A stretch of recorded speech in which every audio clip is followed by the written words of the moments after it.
Welcome into the DNVR Avalanche Podcast presented by DraftKings Sportsbook, the #1 rated sportsbook app out there. A not-so-wise man once told me, if you have too much hair, you just have to get rid of it all until you don't have enough. So that's the strategy I went with. No hair for me anymore. But more importantly, our DraftKings pick of the week. First of all, Larry Mize already making moves. Up from plus 200,000 to plus 100,000 already at the Masters. So if you want to jump in on that while the money's still good, you can still make a ton of money if he pulls off the miracle. But more realistically, for this weekend, we're going with Derrick Henry to record 100 rushing yards and score a touchdown. You can get that odds boosted today, plus 260 on Derrick Henry going for 100 and scoring the TD.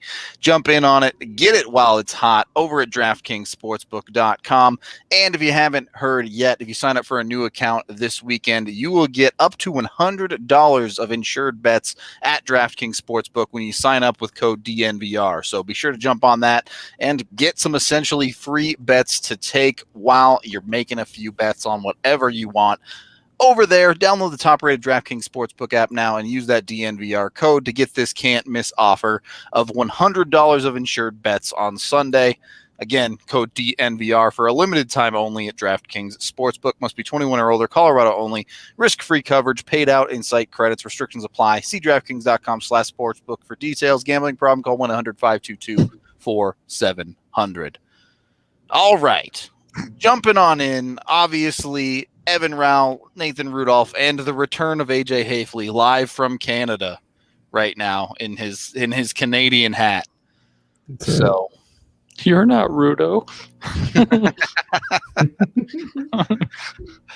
Well, we'll see. It all grows back, right? Eventually. The main news of today is classic NHL that there is no news in. They announced the announcement of an announcement, as they love to do today, and then their announcement was basically, there is nothing new. We're still shooting for January. We have no plan. Great. Good job, guys. Very glad that this is the big news of the day. I don't know. I mean, Is it possible to not have a plan yet and still make it for the January 1st date that they're shooting for? I mean, NBA is turning around. NBA is turning around pretty quick, but they also don't really have to worry about an entire Canadian division like the NHL is going to have to. So it's a little bit different. It's going to be tight though. Yeah, I mean, they've got to get, realistically, the teams that did not participate in the return to play have said they want a couple of extra weeks of training camp.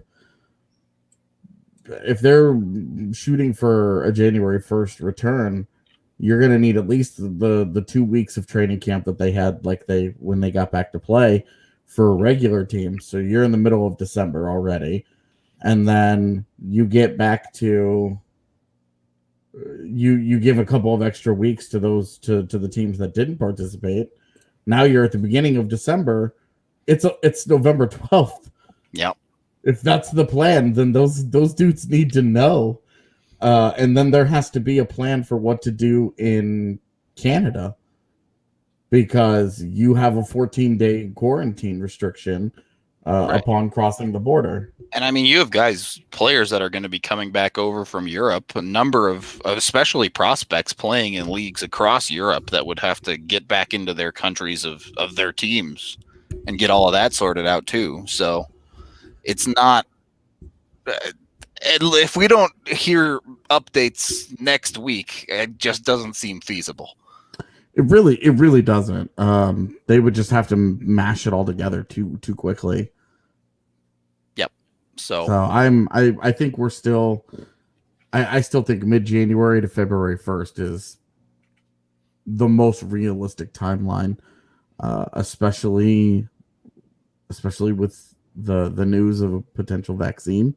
Yeah. I think that the NHL would be really wise to hold off on playing games in front of empty arenas if they can get any kind of a vaccine and start getting people back in. I know that's crazy to think about now with the way that everything is shutting back down, but if a vaccine comes out and it's effective, and it's not like flu shot effective where it's like, this works on 20% of people, if it's like actually effective, I feel like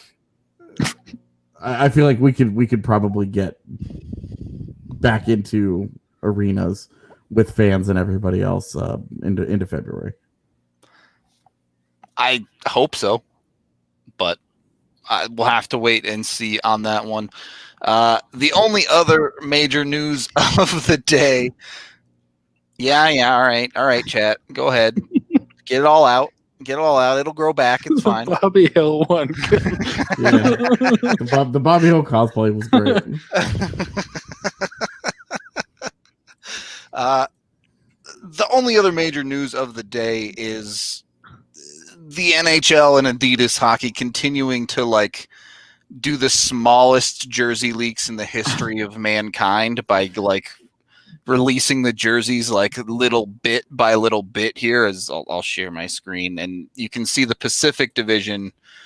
You get the NHL crest and a little bit of the colors, so that's something, I guess.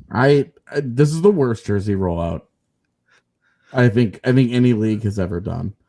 They've teased it in multiple fashions. You have leaks all over the place. Yeah. They've sent out multiple teasers that haven't been good.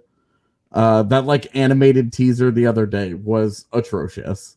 It was so stupid.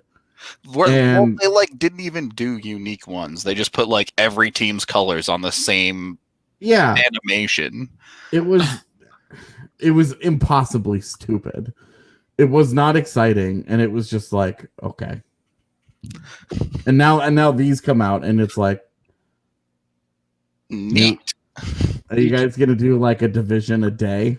That's what it seems like. Yeah. It's none of this has built any level of hype for me personally. I'm not a big jersey guy to begin with, but I just even though this doesn't get me excited. What's left of the reveal for these jerseys? The Sharks logo is going to be the Sharks logo.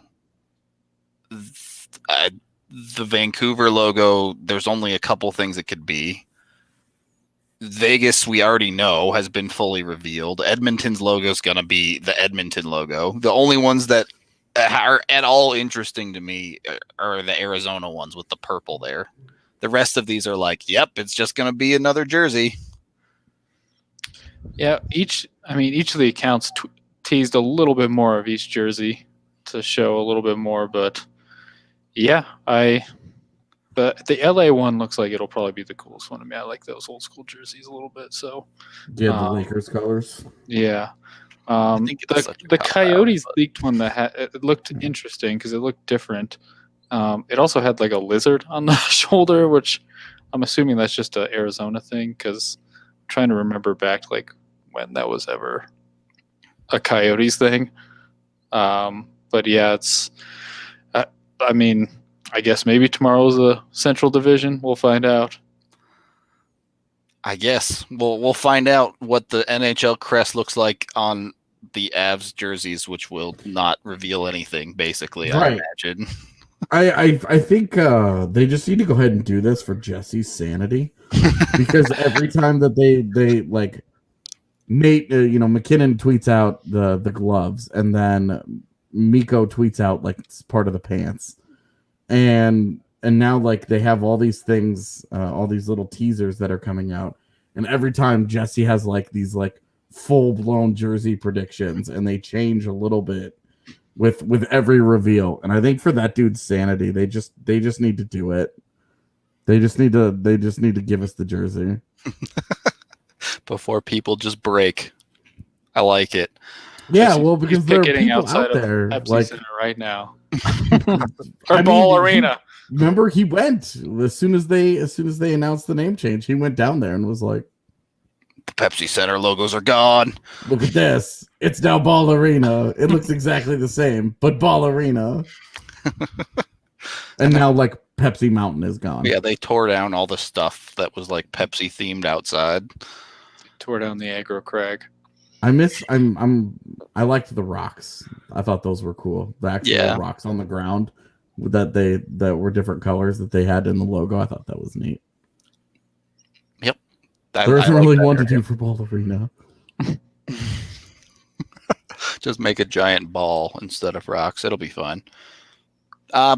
Anyway, the main topic of today's show, while you might think it's my hair, we're actually talking about good decisions on today's show. That being the best trades in Avs history. Number one, why is it Patrick Waugh trade? I mean, it's Patrick Waugh, man. Yeah. Is there an argument for a different trade? Let me put it that way. I doubt it. Not yet. It wasn't even just the Patrick Waugh thing. Is that they just threw in Mike Keane too, and Mike Keane played a big role in that team winning a Stanley Cup as well. So yeah, scored the game-winning overtime goal in Game 1 against Detroit. Yeah, it's the Patrick Waugh trade. You just acquire a franchise goalie for 10 years and get Stanley Cup. It's got to be that one. I mean, you acquire a Hall of Fame player in his prime, and look what they gave up. Andrei Kovalenko, Martin Rusinski, and Jocelyn Thibault. And like Jocelyn Thibault was like the truth at the time. Yeah, supposed to be the next hot thing in goal, but he was considered like the top prospect, top goaltending prospect around the league at the time. Like one of like the next ones in line, right? And the Avs turn around and they take a cup contending team that is brimming with talent, and it's backstopped by Jocelyn Thibault and Stephane Fiset, and turns it into Patrick Waugh. Without touching the core, without touching any of their good young players. You know, Forsberg was in his second year. Deadmarsh was still young. Obviously Foot and Sakic and all those. I mean, they didn't touch any of those guys. Yep. And they got Patrick Waugh. They traded 3 not Hall of Famers to add another Hall of Famer to a Hall of Fame laden team, basically. Yeah. They traded. I mean, it was the ultimate, like, we're going to give you some good players, and then they got the best player back. And then they also got a decent player thrown in as well. So, man, I can't imagine. Like, could you imagine being Jocelyn Thibault? You're hyped up, and you have to go to Montreal and replace Patrick Waugh. It just must have been crazy for him back then, because that's not easy, especially being a French-Canadian goalie. I mean, look at how hard it was to replace Patrick Waugh in Colorado. Yeah. And then do it, imagine what that was like in Montreal, where he had created his Hall of Fame resume, which he would only add to, and it being Montreal, it's just a different world there. And then having to watch him play the rest of his career, where it was like, it wasn't like he was washed up. I mean, it wasn't like Hasek in Detroit, where it was at like the very end of the line, where he was still good, but it was a short-lived experience. Waugh was elite for another 6, 7, 8 years. Yeah. Right. As many people look at Patrick Waugh as an Av as they do him as a Canadian. And you brought up a good point on the Canadian side and the Avs side. How many goalies have they gone through who they called the next one? And, Canadians ultimately ended up almost finding it in Carey Price, even though the team around him hasn't gotten the job done. But I feel like they've gotten it out of Carey Price. And sure. Hey, they got an MVP season out of Jose Theodore. Yeah. But then they traded him and he wasn't very good, it turned out. So yeah, well, where did they trade him to? Yeah, I know. Colorado trying to repeat the process there didn't work out for them either. But I feel like if you look at Pierre, we talk about the moves Sakic makes. Look at the run Pierre Lacroix was on at the beginning of that 95-96 season with those trades. It was just insane. the moves he made from October to December to just set that team up for a championship. Yeah, well, you consider the other one that we don't really talk about a lot, but the Claude Lemieux deal. Yeah, I do want to get into that. We do have to take our first period break, though, and acknowledge Breckenridge Brewery, the official beer of DNVR. You get 8 different types of beer on tap down at the DNVR bar, or always use the Breck Beer Locator online to find their Breck beer near you. And more importantly, we're running a little competition here at DNVR now. All right, I shaved my head, so that means you have to use the AVS code when you sign up for an annual subscription over at thednvr.com. We're trying to get a little win here for the Avs in the middle of their offseason. We're trying to take down the Broncos menace. The Broncos always seem to win these competitions over at DNVR, but for my shaved head, will you do it for me, please? Sign up for an annual subscription with code AVS over at DNVR. When you sign up, it's a great time to do it because you get a free shirt and a free DNVR mask. That's basically half the price of the subscription right there. So you're getting good deals. Go on over there, sign up. It's always a great time to sign up for DNVR, but now especially if you want to renew your sub, get on over and do it. Second period of the DNVR Avalanche Podcast, presented by DraftKings Sportsbook. Trevor does say the Lindros-Forsberg trade first, which I would rank first, except for that's technically a Nordiques trade. So yeah, not an Avs trade. We're doing Avs trades today. All right. Moving on to the Claude Lemieux trade. Obviously, helps the Avs win a cup in his first year. But the spawn of this trade is what makes it extremely interesting because ultimately the Claude Lemieux trade did a lot for the Avs. Yeah, well, it was, Claude Lemieux was holding out from New Jersey because he had just won the Conn Smythe. Yep. The year before. And he was like, y'all gonna have to pay me. Yep. And they didn't. They were playing hardball with the guy that just led them, to a Stanley Cup. Like, I don't get it now. It's just a weird decision, and they ended up in a 3-way deal. The Avs got him just for Wendell Clark. Yep. And obviously it worked out again quite well for the Avs. Yeah, I mean, we talk about, he was kind of an addition to that lineup that we talk about the Avs kind of needing, where, it was a big time playoff performer, a guy that brought skill, but also brought an edge, a certain level of physicality, a certain nastiness to his game. And, you think if you're looking for a recent Avs equivalent, it would kind of be the Kadri deal. Yeah, actually, I really like that comparison. Accomplish a lot of the same goals. Yep. And the Lemieux deal, and like it's not like Wendell Clark is bad or anything. It's just that at that point in his career,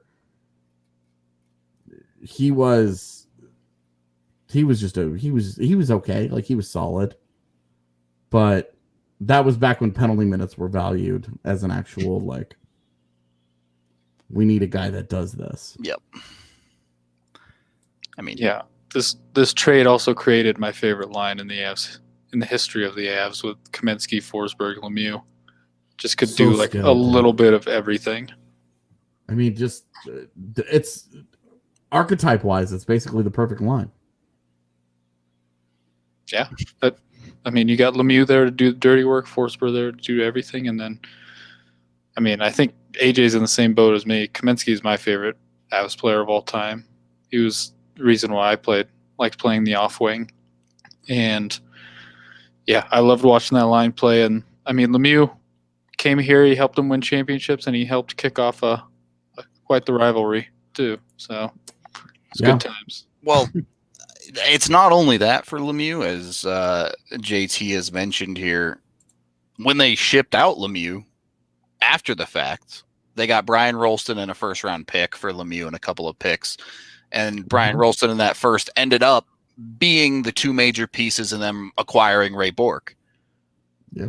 So Among them, yeah. Not only did they get Lemieux to be a nice piece for them and help them win a cup, they then got value moving him out and a roundabout way used him to get Ray Bork, which kind of brings me to my next major topic here of a better trade, Ray Bork or Rob Blake? I would say Ray Bork, because with the Rob Blake trade, they gave up, I would say, a little bit more value with Adam Deadmarsh. Well, and Aaron Miller. Both of those guys were good players. Yeah. So the Ray Bork trade, they gave up decent players, but it wasn't anything like Adam Deadmarsh, who, when that trade happened, I mean, Deadmarsh was Forsberg's best friend. I think Forsberg was pretty pissed off about the whole thing. So it was a risky trade, but obviously it still worked out. But in terms of value, I think the Bork trade was a little bit better. I mean, at the time, you do get Blake for what, 5 years, and you had Bork for 2 or a year and a half, basically. And the other side of this is Adam Deadmarsh's career. They didn't know it at the time, but in hindsight, basically cratered because of the concussion issues after he left Colorado. He was on an awesome line there before everything ended. It's really unfortunate because that Deadmarsh, I think it was Deadmarsh, Jason Allison, and Zygmunt Palffy that was just tearing things up for the Kings before everything happened there. So it really was unfortunate. In 2001. Mm-hmm. It's tough. JT says the Avs don't win the cup if they didn't get behind the whole win for Ray thing, but do they win the cup without Rob Blake too? I think the answer to that is there's a good chance that it's they also lose without Blake. So yeah, I mean, do you remember that series? Yeah, like we went back and watched it, man. Rob Blake was a monster. Exceptional in that series. Yep. Yeah, he scored the opening goal in Game 7, didn't he? I want to say, but Game 7 of the Kings series. That's what I'm thinking back to. You got to be specific with your Game 7. I know there's too many Game 7s, but the Rob Blake trade especially obviously became valuable because they lost Forsberg, so they kind of had to just depend on these 3 horses on the back end. Yep. So that's where I struggle. If we have Wah at 1, give me your rankings for Lemieux, Bork, Blake, or if you have someone else in your top 3.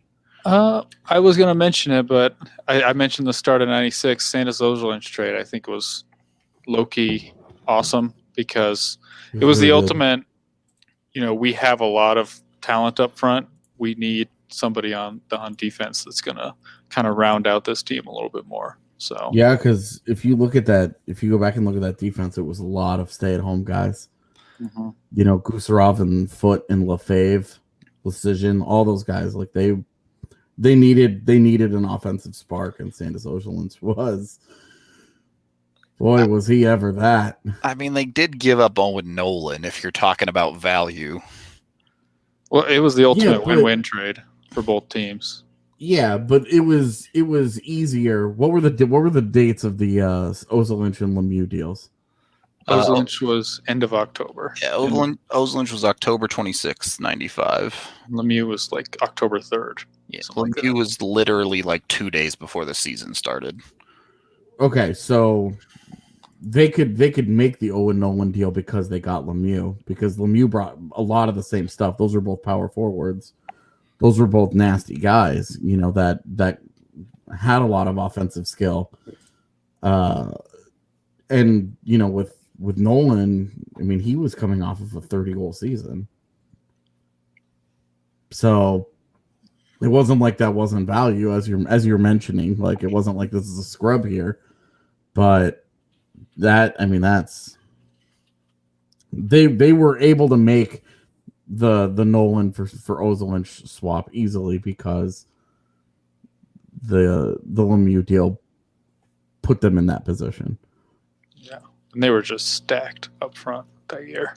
Yeah, and it's crazy to think they had Matt Sundin like 2 years before that too. Yeah, I mean, it's so hard to rank these trades because they're all. Yeah. It is. I mean, Owen Nolan had a great career. Like that guy, he scored 30 goals. He had a 44 goal season. Had point per game seasons. Yeah, he had a perfectly good career.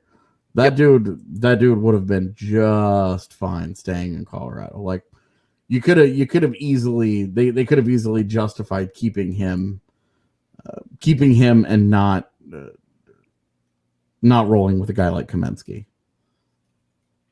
Yeah, they would have been the ultimate bully team at that point with Lemieux and Nolan and Forsberg and Foote. Like, yeah, that'd be a disgusting top six to play against. As far as the second best, I don't. I would say Blake and then Bork and then Lemieux. Yeah, I was gonna say Bork and then Blake Lemieux, but just because I feel like they didn't give up too much in that Bork trade. I mean, at the time they did, but it was like how it ended up. Like, yeah, the best players were Brian Ralston and Sammy Paulson. Yeah, and they also got 700-year-old Dave Andreychuk in the trade too. Yeah. Yeah, they did acquire that technically, but not a ton of value there, though. I would have Blake at 2, Bork at 3, and then probably Lemieux at 4. But I think there are a couple other dark horse trades, but they also got Reinprecht in that deal. But you remember, like the real like prize that they gave up was supposed to be Jared Allen in that Blake deal. Yeah, I mean, because looking back at these trades, there's so many like that where it's like, the big piece turns out wasn't the big piece at all. Well, I mean, like Deadmarsh and Miller were obviously, hey, we want to stay competitive. These are both good NHL players. Yeah, but they also got a first round pick, and they got Jared Allen, who was arguably like their top prospect at the time, and the guy was coming off of a couple of years where he absolutely dominated the WHL, Yep, and he was viewed as a high end prospect when it happened, and there's an interesting case to make here, knowing what we know about Deadmarsh's career. The best piece from that trade may have actually been the 2003 first they got from the Avs, which they used to pick Brian Boyle, or the pick was used on Brian Boyle from. I mean, he had a good career. That's kind of my point, though, is everything the Kings got out of that deal is good, and they gave up a Hall of Fame defenseman. Yeah, I mean, compare how they did to how Montreal did for Patrick Waugh. True. They did a lot better. They got some NHLers at least. They did better than what Boston did for Bork. Yeah, that's true too. So the Kings actually, I think the Kings walk out of there pretty not feeling awful about it. Yeah, like looking back on it, I think the Kings would probably feel about that Blake Avs deal like the Avs do about the O'Reilly trade. Where you're like, don't love it, but we got useful pieces out of it. They gave us a chance. We, whatever. Like they made something out of it. It was not like a complete bust. Fair enough. We do need to take our second period break on that note and talk about our gaming sponsor, WGT Golf, which we are getting ready. It's Thursday, so we're not quite live yet, but we're having the DNVR Masters coming up this weekend where you can win yourself some free merch. You don't even have to win the tournament. Be sure to go to dnvrgolf.com to download the game and search for DNVR 3. We're getting pretty close to having to open up DNVR 4 Clubhouse as well to jump in and play this weekend's tournament. It should run from Friday to Sunday. And once you finish your round, just take a screenshot of your score and send it in either to info@thednvr.com or reply to the pinned tweet on the main DNVR Sports Twitter account, and you'll be entered to win. That's it. You don't have to play well. You just have to finish the round and send your screenshot to us. So jump on in and have a little fun with us. Winners will get their choice of a DNVR t-shirt or a DNVR mask. So why not try and win yourself some awesome free merch? Good luck. That's all I got. Third period of the DNVR Avalanche Podcast presented by DraftKings Sportsbook. So we've talked about 5 trades from the golden era of the Colorado Avalanche. Let's start with this. Are we all in agreement that the Duchesne trade is the best trade under Joe Sakic so far? Yeah. All right. Where does that rank all time? Do you start to talk about it at 5, 6, 7, or are there even further trades in the Lacroix era that trump it? I would, depending on how it goes, right? Because there's still a lot to be determined. Right, of course. It's hard to judge a lot of Sakic trades that things are still playing out with. Like Byram, what he becomes, what Bowers becomes, if Annunen becomes their starter, like it could easily, I think it could end up being, if everything worked out, pie in the sky. Byram becomes an all-star, Annunen becomes their number 1, Bowers becomes a 3C on a cup-winning team. All of a sudden, it's a total home run slam dunk to the moon. It's the best trade in franchise history. Yeah, it's in Avs history, I'll say, because the Lindros one is still almost never going to be topped. Yeah, it's going to be real tough, but it has that kind of potential to impact it even more than the Waugh deal if they get Annunen as a legit number 1 starter out of it. Yeah, I would agree, just because of the wide range of value you've gotten out of it. Yeah. AJ, you and I talked about it the other week, where it's like, even if all they get is Sam Girard out of it, it's a solid trade. So definitely, there's only room for it to improve. And if we're talking about comparing that trade to Lacroix's next best trades, I do think it's better, because if you look at Lacroix's history outside of those big trades, it's a little bit more hit and miss. Whereas, especially in a cap area, where what Sakic was able to just accumulate in terms of just pure like value and the amount that he was able to get, it's kind of crazy. So yeah, when you get into Lacroix's next best deals, I mean, I think the Theo Fleury one was pretty good. It didn't result in a cup, but Fleury was like comically successful in Colorado. Yeah.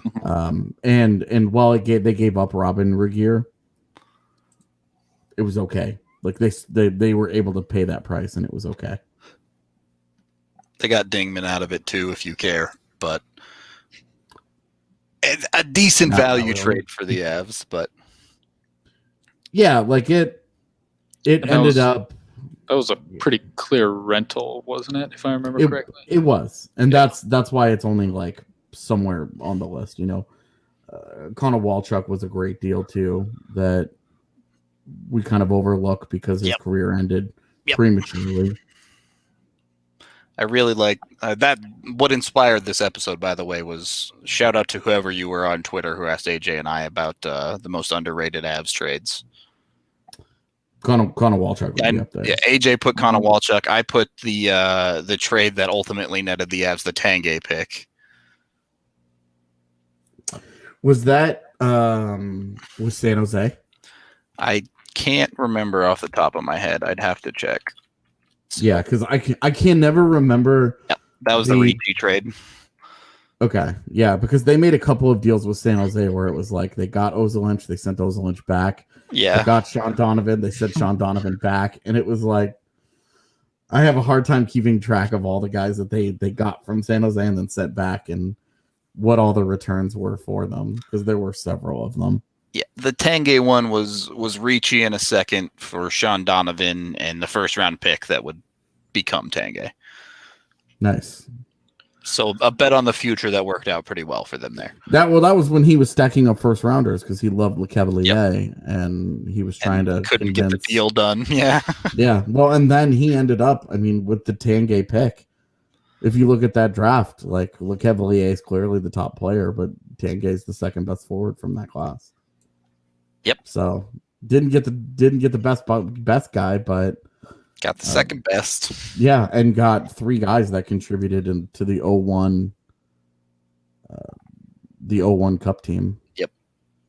With Tanguay and Parker and Martin Skula. Yeah, the Konowalchuk trade is a good one and also made up for a not so good trade because he traded he traded Radim Verbata for Bates Battaglia, and Battaglia just didn't work out here. There are some bad ones, like the Tom Gilbert for Tommy Salo. Play it slow on those. We need those for Free Skate Friday. So okay. One of the underrated ones I love that unfortunately health issues kind of came into play was, and I know you mentioned you disliked Scott Hannon. Yeah. Fleischman for Scott Hannon. Like at the time it looked like, we found Matt Duchene a winger that he actually has some chemistry with. And then of course the major health issues problems. Yeah, unfortunately. Well, and then the very next year, I think it was the next year, that's when they did Volsky from Muir, and it looked again like they had found somebody, and then it was like more health issues, and neither guy ever was the same after that. Yeah, and one move I always loved, Jamie McGinn. I thought that was a real solid trade where they just because he was around for a few years, he had some good years here. Not a huge trade, but and then another one where it was another kind of win-win trade where he gave up Keith Jones, but they got Sean Podine, who played a solid role on that 01 Cup winning team. He was a really good role player. Yeah. It gets hard to rank those type of trades, right? Where did the Avs win the trade? Yeah, probably. How much impact does that actually have on the team, especially in an era when you're talking about absolute banger trades like the Rob Blake trade, like the Patrick Waugh trade? Hard to value. Mm-hmm. But I think one of a deal that we're going to come to view like that is probably the Taves deal. Yeah. Because 2 second round picks, we're not going to know for a really long time. We're going to know for another 5 or 6 years. Yeah. What those second rounders bring to the Islanders, whatever, if they even use them, they given their cap crunch problems right now, they might have to use those seconds to bail themselves out. But that's a deal that the Avs are very likely to come out feeling great about themselves. They're committed to it, certainly, giving Taves 4 years. So, yeah, but that contract will end before we know what happens with those picks. Yeah, for sure. So, and I think there's a really good chance that we look back on that deal and feel very fondly. Yeah, it'll be interesting to see. Like, as I kind of mentioned earlier, jury is still very much out on a lot of Joe Sakic trades. Burakovsky has his extension now. Great start. Yeah. Can he repeat that for 2 more years? If yes, you're feeling super good about that. Yeah. If he goes into the tank, you don't feel great about it. The Kadri trade, obviously you feel really good from the Avs side about that, given Barry's struggles, especially in Toronto. And then you have some in-between ones, too. You also have acquiring Derek Brassard at the deadline 2 years ago. So, honestly, you look at the deadline, and the deadline just hasn't been good for the Avs. Nemesnikov was really the only one where you're like, It was a deadline trade, but I don't think they planned on it working out. But Graves for Bigra seems to be that's worked true. out. That's true. That's another one where you're like, right now it's a massive victory because of expectations at the time. Mm-hmm. But that's, again, like we'll feel differently about that deal depending on how the next 3 years go. Yeah. Where it's either going to be like they got duped by a guy who had iffy underlying numbers, plus minus in the league for 1 year. Yeah, like it was like 1 year of iffy underlines that they committed to, or it's going to be like this was a big time. This was just a big time win for them, where they mined a gem and then helped develop him. You know, looking through, Joe Sakic, particularly after Rawal left, has some gems in the rough here. He got Andrighetto for Martinson. Yeah, I mean, the Soderberg deal ended up being just pick up fine. a sixth for Soderberg. Colin Wilson for a fourth ended up being fine. Yeah, the Grubauer deal right now for just a second round pick. Yep, that's your starting goaltender for a second. He has a couple of deals. Just in the last couple of years, especially Taves deal for draft picks, Burakovsky for draft picks, Grubauer for draft picks. That's a top 4 defenseman, a top six winger, and a 20 goal scorer, and your starting goaltender. And all he gave up was draft picks, and no first rounders. Like that's, we've talked about the team's willingness to give those picks up. It's iffy, right? But also the history of draft and development from that area of the draft just isn't very good. And so they're like, okay, well, if we're not going to succeed with making these picks, we're going to capitalize on the value and let another team do it. But we're going to get bona fide NHL talent for these non-first round picks. And it's not like middle of the road talent. A top 4 defenseman, teams are dying to go out and get that. When you look at Winnipeg here, they are desperate for a guy that can play that actually belongs in a top 4. And then a Burakovsky. How many teams, if they could go back and do it again, how many teams would beat Colorado's offer of a second and a third for Burakovsky? And then just a second rounder for Grubauer straight up, like. Yeah, I know. Like the world's not like falling over itself to love Philip Grubauer right now, but that guy's a legit starting goaltender. He's a good goaltender for a second round pick. That's the same price they paid for Reto Berra. Yep. I think that sums up both those trades very, very well. All of this, as we're pumping Joe Sakic's tires here a little bit, to lead to my newest conspiracy theory that I've been pumping since my prospect pyramid video. All right. Like the ancient aliens built the Egyptian pyramids, is Joe Sakic an alien building the Colorado Avalanche? Sure. I don't know how to answer this question. You just need to replace the aliens guy with your head now. Yeah. Joe Sakic. Go like this. Joe Sakic is an alien. Yeah, you had to do that before you cut all the hair off, though, because he has crazy hair. Yeah, that's true. I go take a screen grab of my prospect pyramid's face where I'm like grabbing and pulling all my hair out. That's the one. Anyway, any final thoughts on Avs trades before we get out of here for the day, guys? The one I'll mention is, at the time, it was a very ballsy trade. After you finish off with very low in the standings, to give up your first rounder the next year to get a goalie and Semyon Varlamov. I thought it was a pretty ballsy trade at the time, but I would say in my opinion, it worked out. They picked second overall, and then a week later traded their first round pick. Big stones to do that. Mm-hmm. And Varley is definitively the second best goalie in Avs history, so it's not even close. Yeah. So to that regard, it worked out pretty well. All right. I guess we do have to tell y'all about Strava Craft Coffee.